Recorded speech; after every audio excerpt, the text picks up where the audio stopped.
నమస్తే, welcome to ఈ వార్తా న్యూస్. ఇప్పుడు హెడ్లైన్ చూద్దాం.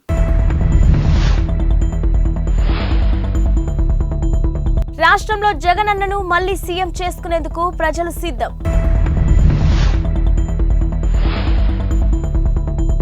కదిరిలో వైసీపీదే గెలుపు. జిల్లా మహిళా ప్రెసిడెంట్ జ్యోతక్క.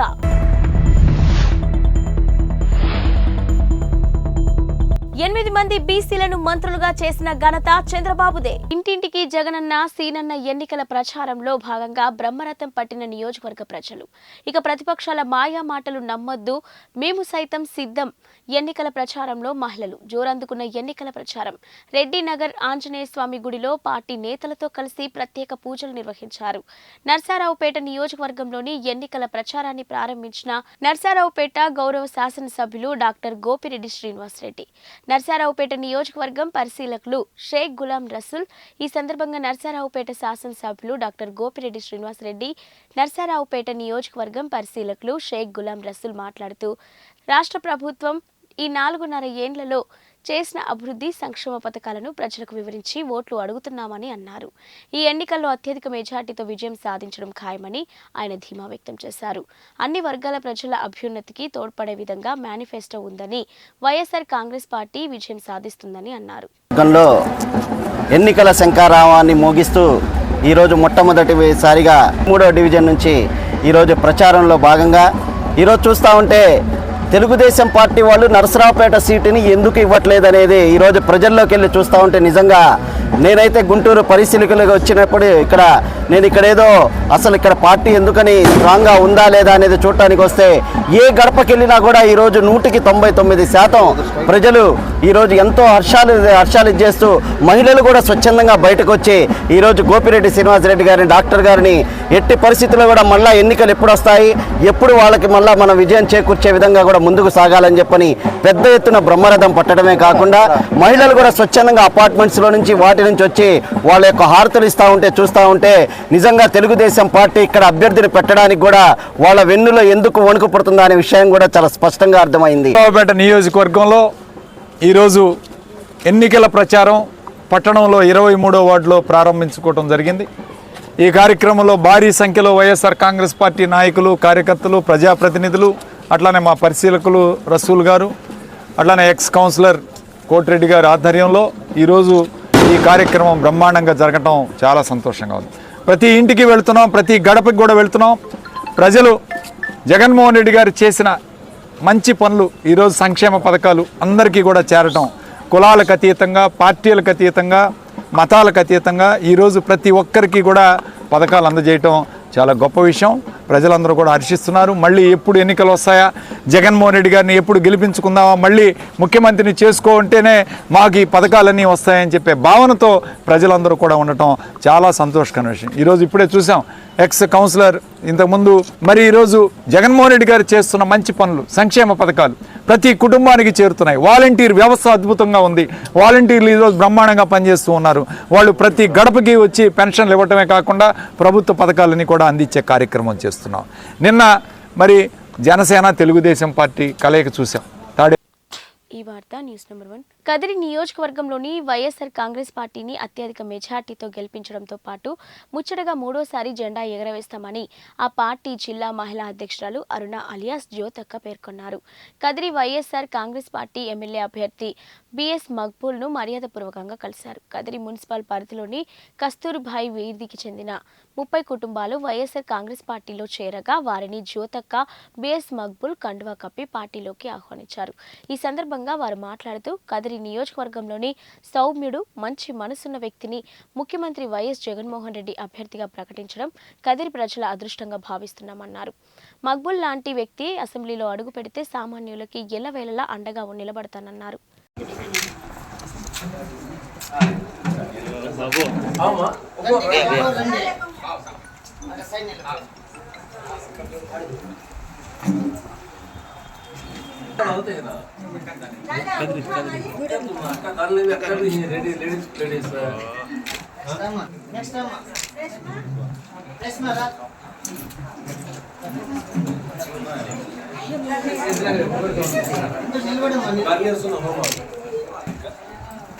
फिरो मजा इधर फिरो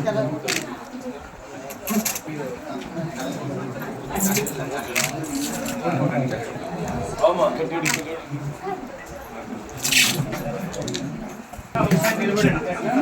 देखो माँ, इधर देखो।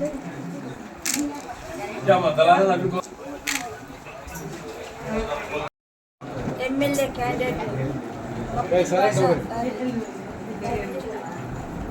వైఎస్ఆర్ పార్టీ తరఫున ఆయనను కదిరి నియోజకవర్గంలో అత్యంత మెజార్టీతో గెలుపొందించుకొని మన పార్టీని ఇంకా బలంగా ముందుకు తీసుకెళ్ళి అట్టడుగు వర్గ ప్రజలను మనము ముందరికి నడిపించి వాళ్ళ బాగోగులను, వాళ్ళ సాధక బాధకాలను, వాళ్ళ కష్ట నష్టాలను కూడా అన్నీ పంచుకోవాల్సిన బాధ్యత మనందరిపైన ఉంది.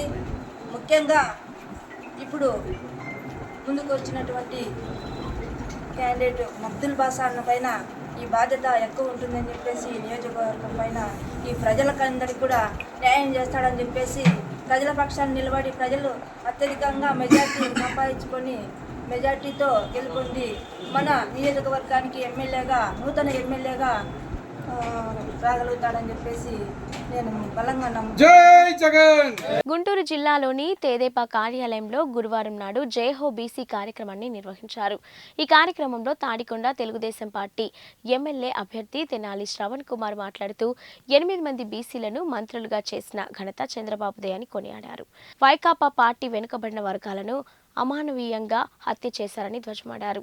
ఈ కార్యక్రమంలో గుంటూరు తూర్పు ఇన్ఛార్జ్ మహమ్మద్ నజీర్, నగర పార్టీ అధ్యక్షుడు డేగల ప్రభాకర్ తదితరులు పాల్గొన్నారు. రాజకీయ పదవుల్లో భాగంగా స్థానిక సంస్థల్లో 20% రిజర్వేషన్ ఇచ్చి అనేక మందిని సర్పంచులుగా, ఎంపీటీసీలుగా, జిల్లా పరిషత్ చైర్మన్లుగా, కౌన్సిలర్లుగా, కార్పొరేటర్లుగా, చైర్మన్లుగా కూడా చేసిన సంగతిని మనం మర్చిపోకూడదు.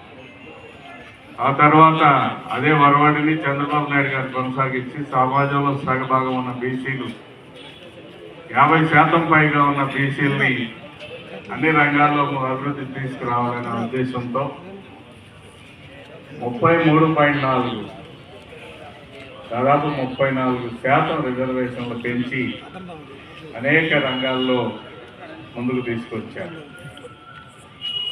అంతేకాకుండా అసలు బీసీ సంక్షేమానికి ఒక విభాగం అంటూ ఉండేది కాదు. సోషల్ వెల్ఫేర్లో ఒక భాగంగా ఉండేది తప్ప బీసీ సంక్షేమ శాఖ అనే ఒక శాఖ లేదు. దాన్ని కేవలం తెలుగుదేశంగా పార్టీ తీసుకొచ్చింది. అంతేకాదు నారా చంద్రబాబు నాయుడు గారు బీసీ సంక్షేమ విభాగాన్ని ప్రత్యేకంగా ఏర్పాటు చేశారని కూడా మీకు గుర్తు చేస్తాం. అంతేకాదు రెసిడెన్షియల్ స్కూల్స్ పెట్టింది ప్రత్యేకంగా బీసీలకి తెలుగుదేశం పార్టీ. ఏలేశ్వరం మండలం తూర్పు లక్ష్మీపురం గ్రామంలో బీజేపీ జిల్లా అధ్యక్షుడు చిలుకూరి రామ్ కుమార్ పర్యటించారు. గత 10 రోజుల క్రితం గ్రామంలో నూతనంగా ఏర్పాటు చేసిన బీజేపీ జెండాను గుర్తు తెలియని వ్యక్తులు జెండాను పీకి జెండా ఫోల్ను వంచి ఈ ఘటనను చిలుకూరి పరిశీలించారు. అనంతరం నూతన బీజేపీ పార్టీ జెండాను ఆవిష్కరించారు. ఆయన ఈ సందర్భంగా మాట్లాడుతూ ఇటీవల 10 రోజుల క్రితం ఇక్కడ నా చేతుల మీదుగా జెండా ఆవిష్కరణ జరిగిందని, బీజేపీకి పెరుగుతున్న ఆదరణను చూసి గుర్తు తెలియని దుండగులు జెండా ఫోల్ను వంచి జెండాను పక్కనే ఉన్న కాలువలో పడేయడం దారుణమని అన్నారు. ఈ చర్యకు పాల్పడిన వారిపై చట్టపరమైన చర్యలు తీసుకోవాలని కోరారు.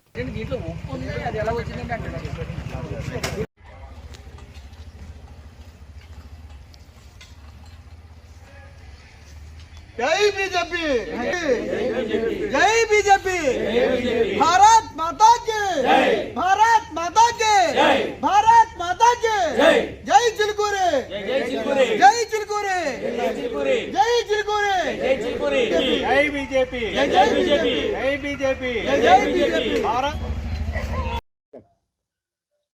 ప్రతిపాడు నియోజకవర్గంలో ఏలేశ్వరం మండలంలోని తూర్పు లక్ష్మీపురం గ్రామంలో మా స్థానిక కార్యకర్తలు, బీజేపీ కార్యకర్తలు జెండా దిమ్మ కట్టి జెండా ఎగిరేయడం జరిగింది. నేనే స్వయంగా వచ్చి జెండా ఎగిరేయడం జరిగింది.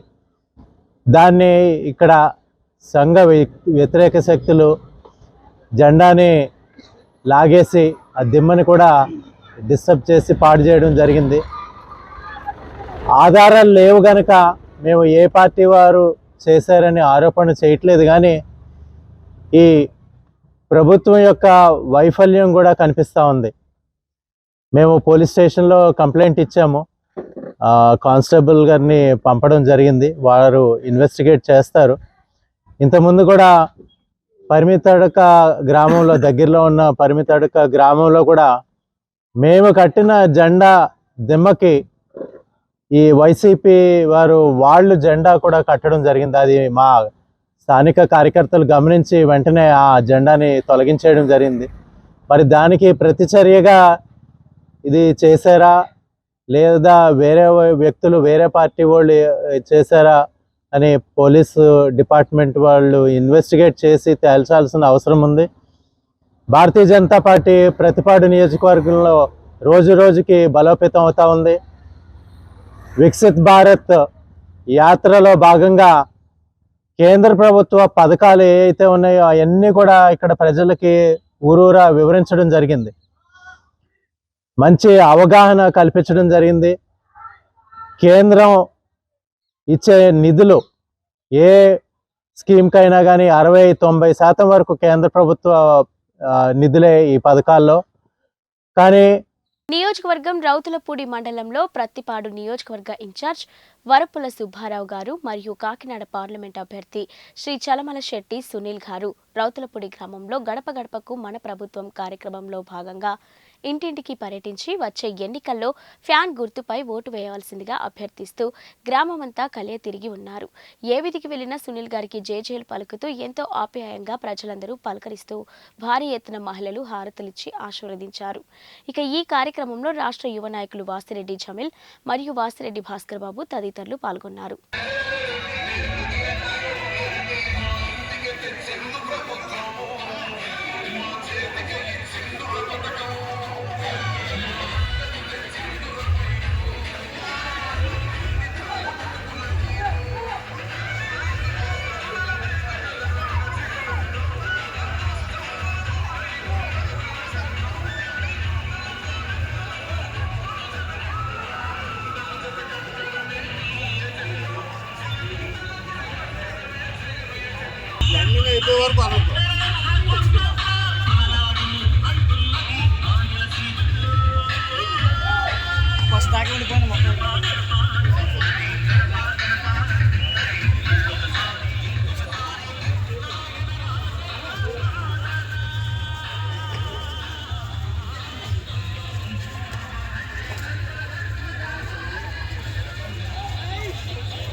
రైల్వే న్యూ కాలనీలోని ప్రాంతంలో ఉన్న ఇందిరానగర్ కాలనీకి రోడ్లు, డ్రైనేజీలు ఏర్పాటుకు వాసుపల్లి గణేష్ కుమార్ సొంత నిధులు కేటాయించారు.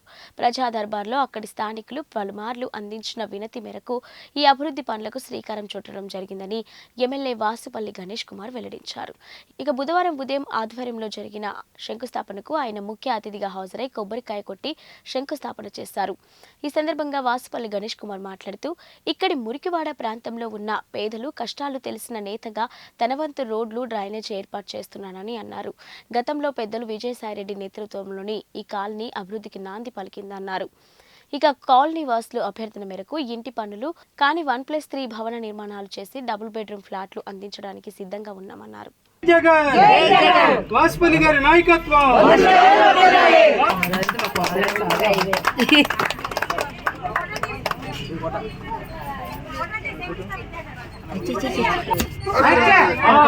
మాకు ఇంటి పని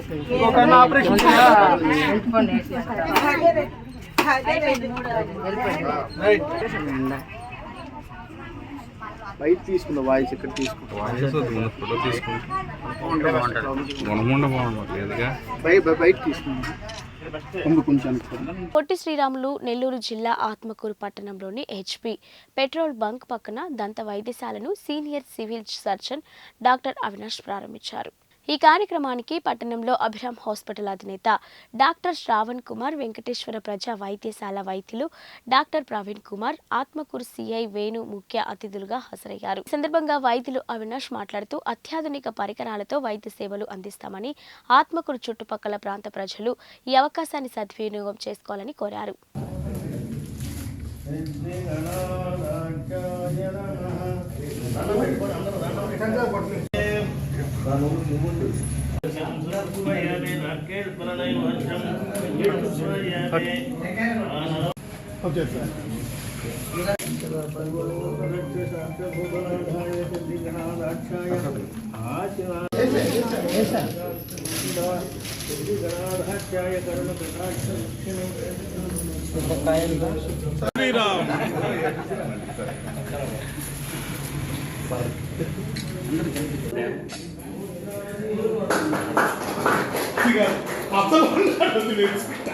ఉన్నాడు సార్ డాక్టర్ గారు అసలు ఉన్నాడు తెచ్చేసింది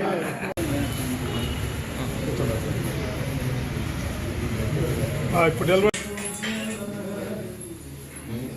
సార్ మీరు చాలా పొడవు సార్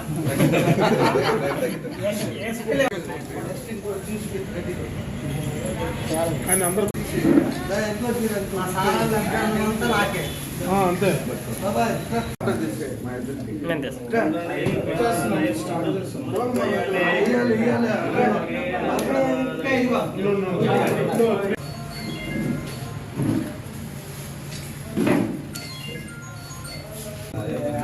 నెల్లూరు జిల్లా అనంతసాగరం మండలం ఉప్పలపాడు గ్రామంలోని రాష్ట్ర వ్యవసాయ శాఖ మంత్రి కాకాని గోవర్ధన్ రెడ్డి, స్థానిక ఎమ్మెల్యే మేకపాటి విక్రమ్ రెడ్డి పర్యటించారు. గ్రామంలో నూతనంగా నిర్మించిన రైతు భరోసా కేంద్రం, గ్రామ సచివాలయం, doctor YSR village health clinic భవనాలను ప్రారంభించారు. అనంతరం ఏర్పాటు చేసిన బహిరంగ సభలో మంత్రి కాకాని గోవర్ధన్ రెడ్డి మాట్లాడుతూ వైసీపీ ప్రభుత్వం వచ్చిన తర్వాత మధ్యవర్తులు లేకుండానే నేరుగా ప్రభుత్వ పథకాలు లబ్ధిదారులకు చేరుతున్నాయని తెలిపారు. ఇచ్చిన హామీలన్నీ కూడా పూర్తి చేసి ఓట్లు అడిగేందుకు ఇవాళ ప్రజల్లోకి వెళ్తున్నామన్నారు. ఇటీవల నెల్లూరు జిల్లాలో జరుగుతున్న పరిణామాలను ప్రస్తావిస్తూ అవసరాల కోసం వచ్చిన వారు మాత్రమే వైసీపీని వీడిపోతున్నారని, జగన్ కోసం పనిచేసేవారు పార్టీలోనే ఉన్నారన్నారు. ఇక రాష్ట్రం అభివృద్ధి చెందాలంటే వైఎస్ఆర్ కాంగ్రెస్ రావాల్సిందేనని, వైఎస్ఆర్సీపీకి ఓటు వేయాలని అందరినీ కోరాడు.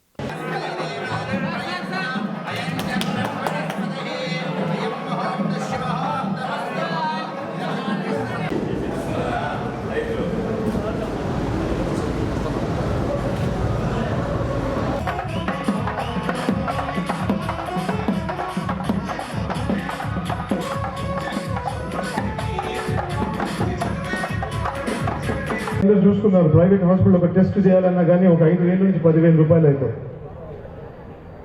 నుంచి గెలిపించాలని కోరుకుంటూ ఈ అవకాశం ఇచ్చిన పెద్దలందరికీ ధన్యవాదాలు తెలుపుకుంటూ ముగిస్తున్నాం. Thank you. YSR Congress party ప్రభుత్వం ఏర్పడిన తర్వాత, జగన్మోహన్ రెడ్డి గారు ముఖ్యమంత్రి అయిన తర్వాత అన్ని వర్గాలకు సంబంధించి అభివృద్ధి సంక్షేమ కార్యక్రమాలు అందుతున్నాయి. మధ్యలో ఎవరి ప్రమేయం లేకుండా నేరుగా డీబీటీ పద్ధతిలో డైరెక్ట్ బెనిఫిట్ ట్రాన్స్ఫర్ ద్వారా ఈరోజు ప్రజలందరూ కూడా లబ్ధి పొందేటువంటి పరిస్థితి. పెన్షన్లు ఇస్తున్నాం, అమ్మఒడి లాంటి కార్యక్రమాలు అమ్ముతున్నాయి, విద్యా దీవెన, వసతి దీవెన, రజకులు, నాయబ్రాహ్మణులు, టైలర్లకు సంబంధించినటువంటి జగనన్న చేదోడు, వైఎస్ఆర్ రైతు భరోసా, నేతన్న నేస్తాం, కాపు నేస్తాం, అదేవిధంగా అనేక రకాలైనటువంటి కార్యక్రమాలు, మత్స్యకార భరోసా, అనేక రకాలైనటువంటి కార్యక్రమాలకి ఈ ప్రభుత్వం రూపకల్పన చేసి ఇప్పుడు అన్నీ పూర్తి చేసి ఈరోజు ఓట్లు అడిగేటువంటి పరిస్థితి. తెలుగుదేశం పార్టీకి, వైఎస్ఆర్ కాంగ్రెస్ పార్టీకి ఉన్నటువంటి ప్రధానమైనటువంటి వ్యత్యాసం, చంద్రబాబు నాయుడు హామీలిచ్చి మహిళల రుణమాఫీ అని చెప్పి రుణమాఫీ చేయకుండానే గద్దె దిగిపోయాడు. రైతుల రుణమాఫీ అని చెప్పి రైతుల రుణమాఫీ చేయకుండానే పదవి వదులుకుని వెళ్ళిపోయాడు. జగన్మోహన్ రెడ్డి గారు మహిళలకు సంబంధించి 4 విడతల్లో సంఘబంధాల సభ్యులకి ఎంతైతే బకాయిలు ఉన్నాయో సార్వత్రిక ఎన్నికలు జరిగే నాటికి వాళ్ళ ఖాతాలో జమ చేస్తానన్నాడు. 4 విడతలు జమ చేశాడు. అదేవిధంగా ఈరోజు రైతు భరోసా 12,500, 4 విడతలు 50,000 అన్నాడు. 1,000 రూపాయలు పెంచి 13,500 చేసి 5 విడతలకు పొడిగించి 50,000 అని చెప్పినటువంటి ముఖ్యమంత్రి గారు 67,500. అంటే చెప్పినటువంటి ప్రతి వాగ్దానాన్ని దాదాపుగా 99% ఈరోజు నిలబెట్టుకొని ప్రజల్లోకి వచ్చేటువంటి పరిస్థితి. కాబట్టి రొంటి వ్యత్యాసాన్ని గమనిస్తే ఈరోజు ప్రజలందరూ కూడా ఈరోజు జరుగుతున్నటువంటి విషయం మీడియా కాస్త హైప్ చేయడానికి ప్రయత్నం చేసినా, అనేక రకాలైనటువంటి విన్యాసాలు ప్రదర్శిస్తున్నా, ఈరోజు ఒక పక్క సిద్ధం సభలు జరుగుతున్నాయి, ఒక పక్క కదలిరా అని చెప్పి రకరకాలైనటువంటి సమావేశాలు జరుగుతున్నాయి. నిన్న చంద్రబాబుది, పవన్ కళ్యాణ్కి సంబంధించినటువంటి ఉమ్మడి సమావేశం జరిగింది. ఎవ్వరు కూడా ఈరోజు ప్రజలు ఆదరించకపోతున్నారు, ప్రజలు కలిసి రావడం లేదు. ఈరోజు గ్రౌండ్ లెవెల్లో క్షేత్రస్థాయిలో టీడీపీ జనసేనకు సంబంధించి ఎవరు కూడా పోటీ చేయడానికి ఉత్సాహం చూపించడం లేదు, ఓటు వేయడానికి ప్రజలు ఆస్తుత చూపించడం లేదు. కాబట్టి రేపు జరిగేటువంటి ఎన్నికల్లో మరలా చెప్తున్నా, సూర్యుడు తూర్పున ఉదయిస్తాడు, పడమట అస్తమిస్తాడనేటువంటిది ఎంత వాస్తవమో రేపు 2024లో మరో నెల లోపల జరిగేటువంటి ఎన్నికల్లో మరలా తిరిగి వైఎస్ఆర్ కాంగ్రెస్ పార్టీ అధికారంలోకి వస్తుంది. జగన్మోహన్ రెడ్డి గారు ముఖ్యమంత్రి అవుతాడు. ఈరోజు ఉన్నటువంటి అన్ని విధానాలు, రైతు పక్షపాత ప్రభుత్వం, మహిళా పక్షపాత ప్రభుత్వంగా, పేదల పక్షపాత ప్రభుత్వంగా ఏదైతే విధానాలు ఈరోజు జగన్మోహన్ రెడ్డి గారు ప్రవేశపెట్టాడో ఆ విధానాలన్నీ సమగ్రంగా సంపూర్ణంగా భవిష్యత్తులో కూడా కొనసాగుతాయి.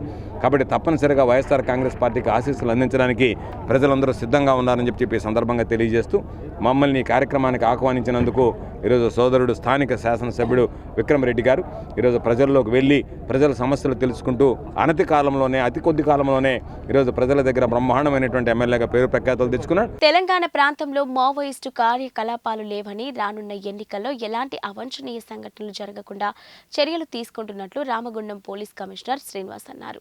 రానున్న పార్లమెంటు ఎన్నికల దృష్టిలో ఉంచుకొని మావోయిస్టుల ప్రభావిత ప్రాంతాల్లో పోలీసులు ముమ్మర కూంబింగ్ చేపడుతున్నారు. తెలంగాణ మహారాష్ట్ర సరిహద్దు ప్రాణహిత నది తీర ప్రాంతాల్లో డ్రోన్ కెమెరాలతో పోలీసులు నిఘా ఏర్పాటు చేశారు. నీల్వాయి పోలీస్ స్టేషన్ పరిధిలోని Venchapalli, ferry point, Neelvai police స్టేషన్ను Ramagundam police commissioner Srinivasulu, Mancherial DCP Sudheer కేకెన్లతో కలిసి సందర్శించారు.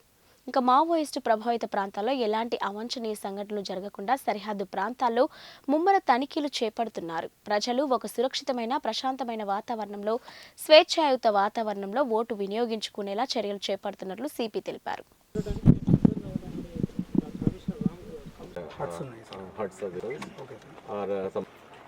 ఏరియా ఇప్పుడు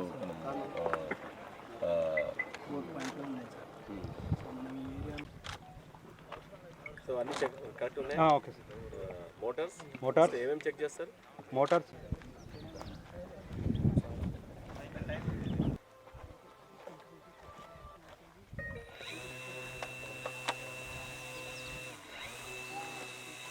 ఆటోలు ఇస్తారు. Okay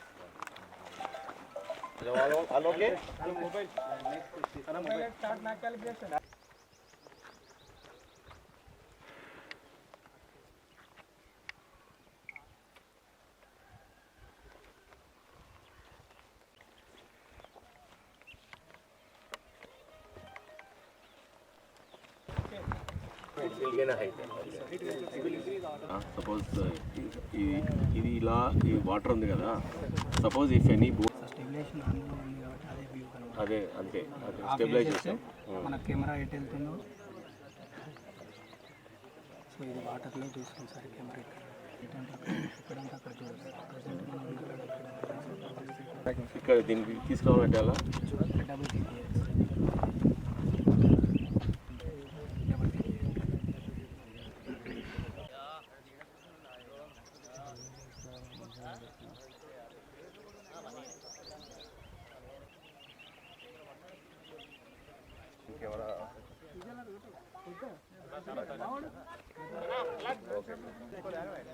GPS. ట్యాప్ ఉండద్దా అని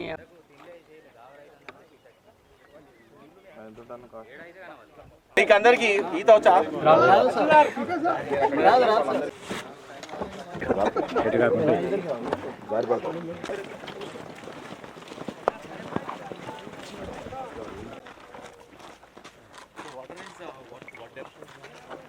కూర్చుంటే చక్కగా కూర్చుంటే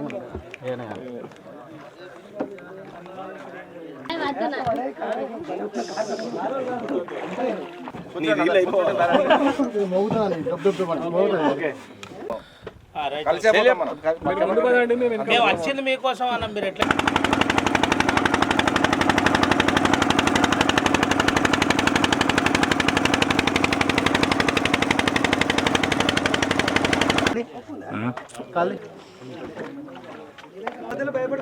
ఎంసీసీ కోర్ట్ స్టార్ట్ అవబోతుంది. దీంట్లో మనకు లోక్సభ ఎలక్షన్స్ రాబోతున్నాయి. లోక్సభ ఎలక్షన్స్ అక్రాస్ ఇండియా జరుగుతున్నాయి కాబట్టి మనకు ఏ అవాంఛనీయ సంఘటనలు జరగకుండా మనకి ఇక్కడ ఈ border police stations Neelvai and Kotpalli area, మా ఏరియా మనకు కవర్ అవుతుంది కమిషనరేట్లో. ఈ రామగుండం కమిషనరేట్లో ఏ బార్డర్ మొత్తం ఈ ప్రాణహిత బార్డర్ ఉందో ఆ బార్డర్ ఏరియాలో మనకు అదర్ సైడ్ మనకు మహారాష్ట్ర సిరోంచా డిస్టిక్ ఉంది. దాని తర్వాత ఇది ఇంతకుముందు బాగా అఫెక్టెడ్ ఏరియా ట్రాక్ రికార్డు ఉంది. దాంట్లో భాగంగా మనము ఇక్కడ కమింగ్ ఎలక్షన్స్లో దృష్టిలో పెట్టుకొని ఎలాంటి ఇన్సర్జెన్సీ ఇట్లా లోపలికి మన ఏరియాకి ఎవరు ఎక్స్ట్రీమిస్ట్ ఎల్డబ్ల్యూ వింగ్స్ ఎవరు రాకుండా ఉండడానికి కోసం మనము ఇక్కడ ఉన్న ఇన్ఫర్మేషన్ బేస్డ్ అయ్యి మనం ఈరోజు టెరైన్ అంతా ఎట్లా ఉంది, దాని తర్వాత మనం ఎంత పగడబందిగా దీన్ని మొత్తం సీల్ చేసుకోవచ్చు మనము అని చూసుకోవడానికి నేను డీసీపీ మంచిర్యాల తర్వాత ఆల్ అదర్ ఆఫీసర్స్ ఇక్కడ డిఎస్పీ గారు అందరూ వచ్చినాము. దాంట్లో భాగంగానే ఈ ఏరియాలో ఫెర్రీ పాయింట్స్ ఎన్ని ఉన్నాయి, ఈ ఫెర్రీ పాయింట్స్ క్రాస్ ఏరియాస్ ఎందుకు క్రాస్ చేయడానికి పాయింట్స్ ఏమైనా ఉన్నాయి, తర్వాత మన యొక్క ఇన్ఫర్మేషన్ ఏముంది ఇవన్నీ తెలుసుకోవడానికి ఇక్కడ రావడం జరిగింది. దాంట్లో భాగంగానే ఈరోజు ఈ బోట్లో వెళ్ళి ఆ ఫెర్రీ పాయింట్స్ అన్నీ చూసుకొని 2-3 ఫెర్రీ పాయింట్స్ని మేము అబ్జర్వ్ చేయడం జరిగింది.